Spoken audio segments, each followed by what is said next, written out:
Sarah from Franchising Magazine, and I'm here with Michael Sherlock, the co-founder of Brumby's Bakeries, a franchise chain. He's just written a book, and we're here to discuss that and to find out more about his views on franchising. You've written it in a manual style. Why is that?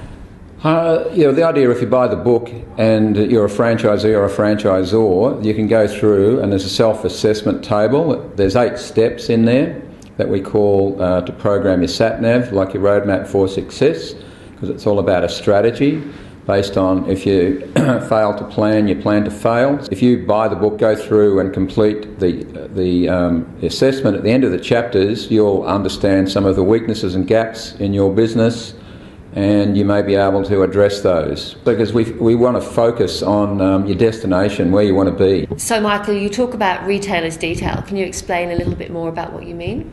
Yeah, there's a thing in the book that I refer to called the 110 rule, that if you want to, everyone wants to improve their business, and you don't ever come up with one idea, you'll come up with 100 ideas that'll add $10. The most important thing in any business is to increase customer count. So, because if you're increasing your customer count, you're growing in real terms. So, and there's a whole way of recruiting customers, which is not just all about above-the-line advertising on TV. I'm a big believer in word-of-mouth advertising and customer relationship management, how you handle your customers.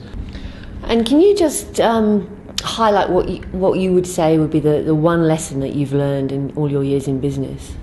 Celebrate the success of your franchisees.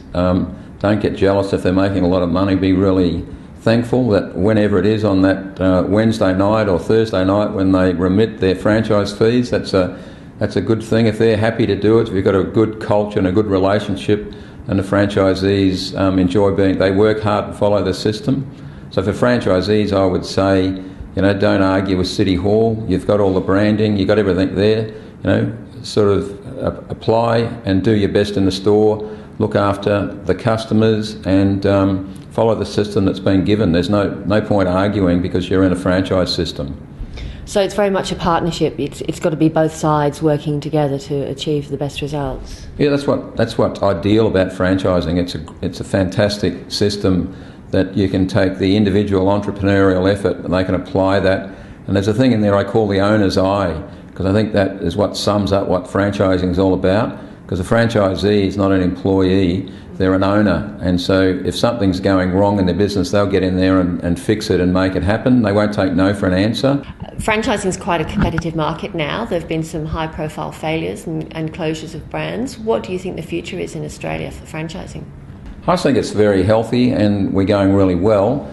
And, who would have thought that pizzas have been done to death? So you've had 2 new pizza chains that have been really successful that have come out, and that's all about quality and service, not about price. So when you try and compete on price, you're in a tough area. So if you take Pizza Crust and Gourmet, they've come out with good quality and good service and branding.